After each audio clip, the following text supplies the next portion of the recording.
जालौन में उरई के बहुचर्चित तिवारी परिवार तिहरे हत्याकांड में गुरुवार को एक नाटकीय मोड़ आ गया। अपर सत्र न्यायाधीश डॉक्टर अवनीश कुमार की अदालत ने इस सनसनीखेज मामले में फैसला सुनाते हुए आरोपी ब्रजेश पटेल और सोनू यादव को हत्या के गंभीर आरोप से बरी कर दिया। हालांकि अदालत ने उन्हें साक्ष्य मिटाने और लूटे गए सामान को अपने पास रखने का दोषी मानते हुए 3-3 साल के कठोर कारावास और प्रत्येक पर 20-20 हजार रुपये के जुर्माने की सजा सुनाई है। इस फैसले ने न केवल पीड़ितों के परिवार को झकझोर कर रख दिया है, बल्कि न्याय के गलियारों में भी नई बहस छेड़ दी है। बता दें कि यह खौफनाक वारदात 21 नवंबर 2016 की है, जब उरई के विजयनगर स्थित एक मकान में अभिलाषा तिवारी, उनके पति सुरेंद्र तिवारी और उनके मासूम बेटे कार्तिक की नृशंस हत्या कर दी गई थी। घर के अंदर से ताला लगा होने और खून से सने शवों की जानकारी तब हुई जब अभिलाषा के भाई बबलू ने उनसे फोन पर संपर्क न होने पर उनके घर जाकर देखा। यह हृदय विदारक दृश्य देखकर बबलू के पैरों तले जमीन खिसक गई।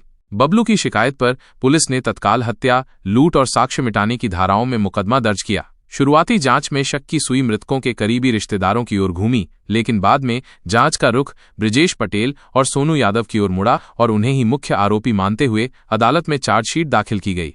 अभियोजन पक्ष ने अदालत में कुल 13 गवाह पेश किए और हत्या में प्रयुक्त कुल्हाड़ी, सब्बल, मोबाइल फोन, नकदी और अन्य लूटे गए सामान की बरामदगी का हवाला दिया। उम्मीद थी कि इन सबूतों के आधार पर आरोपियों को कड़ी सजा मिलेगी, लेकिन अदालत का फैसला उम्मीदों से परे रहा। न्यायाधीश ने अपने फैसले में स्पष्ट किया कि प्रस्तुत किए गए सबूत सीधे तौर पर हत्या से संबंध स्थापित नहीं कर पा रहे थे, जिसके चलते संदेह का लाभ देते हुए दोनों आरोपियों को हत्या के आरोप से बरी कर दिया गया।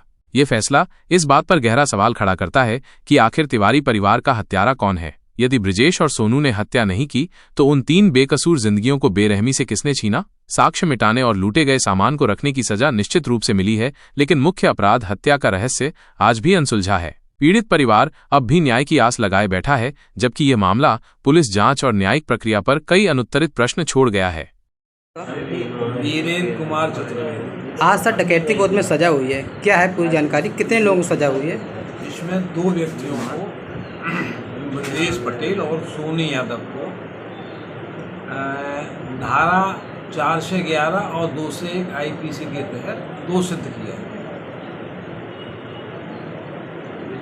घटना कब की है और तहरीर किसने दी थी? ये घटना नवंबर 2016 की, वर्ष 2016, और इसमें बबलू एलियास कृष्णकांत ने एक प्रार्थना पत्र थाना कोतवाली उरई में शासय कर दिया था कि उसकी बहन अभिलाषा तिवारी, बहनोई सुरेंद्र तिवारी और भांजा कार्तिक को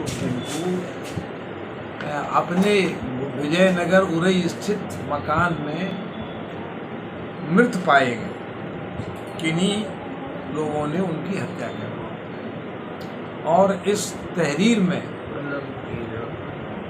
बबलू और कृष्णकांत जो इस मामले के वादी हैं ने अपनी अंजनी कुमार पांडे, ओम बाबू और विजेंद्र भूषण और श्रीमती नेहा को नामित मुलजिम बनाया। इस प्रकरण में ये जो मृतक हैं अभिलाषा तिवारी,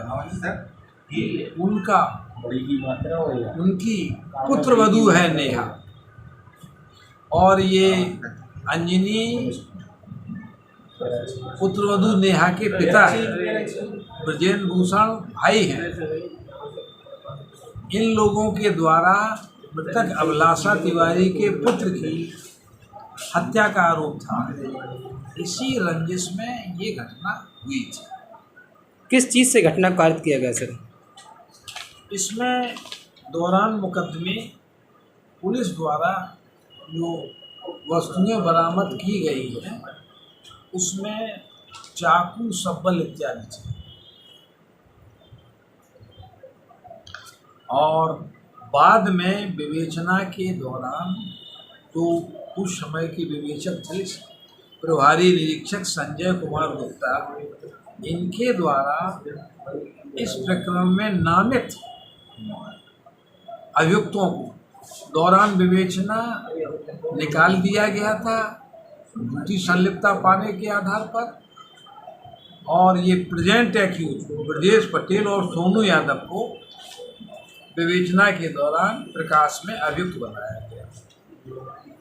संपूर्ण प्रकरण में किसी भी प्रकार की अभियोजन की साक्ष्य से ये सिद्ध नहीं हो पाया है कि कथित घटना ब्रजेश पटेल और सोनू यादव द्वारा की गई।